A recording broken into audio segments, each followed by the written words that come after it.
I don't think there's anything I want to do in the world less than make this trade recap right now. However, I think there is a lot of value to be gained from it, so I am going to do it anyway. But this is how I would have made 1.2R on the day across my accounts had I not accidentally clicked sell instead of buy.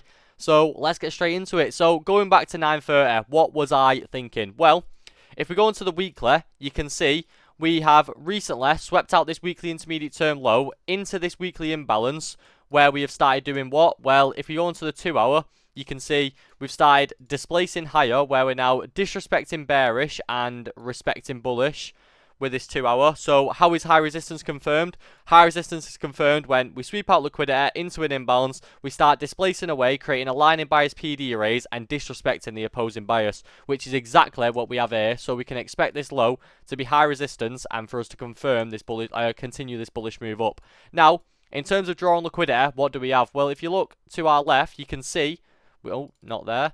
Let me delete that.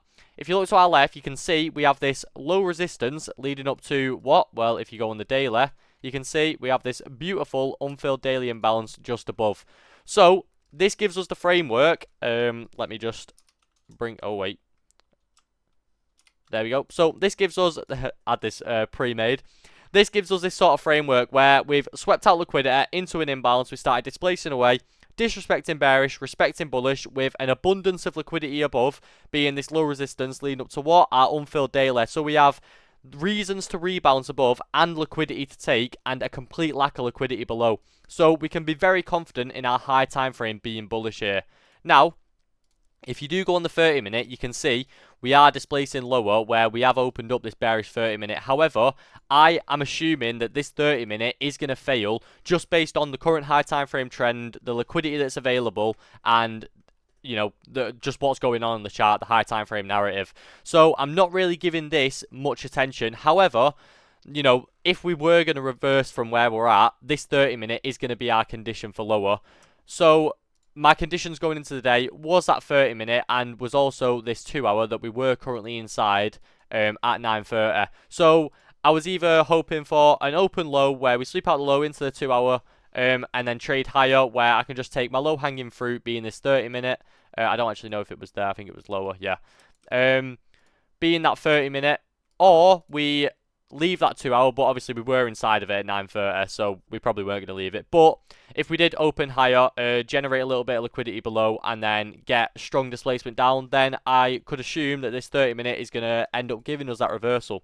So going into 9:30, what ends up happening? It's probably not going to look very pretty on the 1 minute, but you can see that we do open low, sweeping out that 9:29, so we get that 9:30 open low, expecting that high close. How is that high close confirmed? It's when we disrespect the opposing bias. Now, if I go to TradeC, you'll be able to see the 15-second. So what ends up happening? Well, 9:30 opens right here. What do?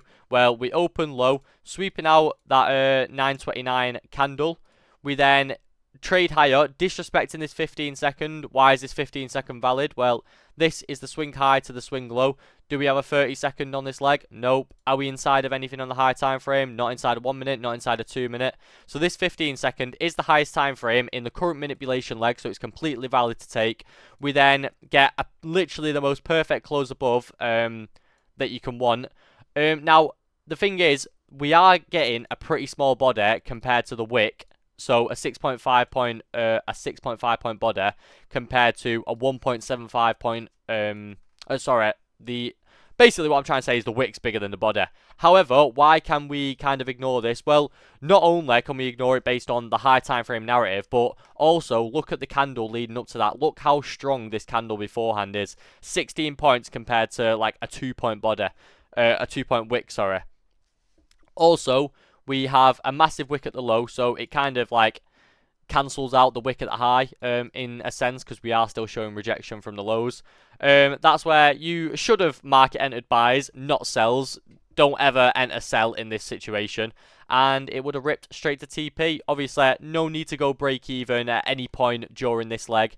If you did get break even on this, that is a pattern trade break even, but even then, I don't know why you would have. I guess maybe a sweep of that swing. But that's all just low time frame and has no presence on the high time frame.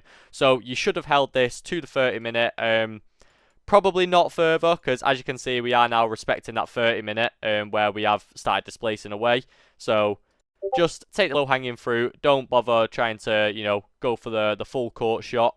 And yeah, so honestly, today, pretty simple bias, just using the high time frame narrative. Obviously, you needed to set out your conditions, being the 30-minute and the 2 hour that we were inside.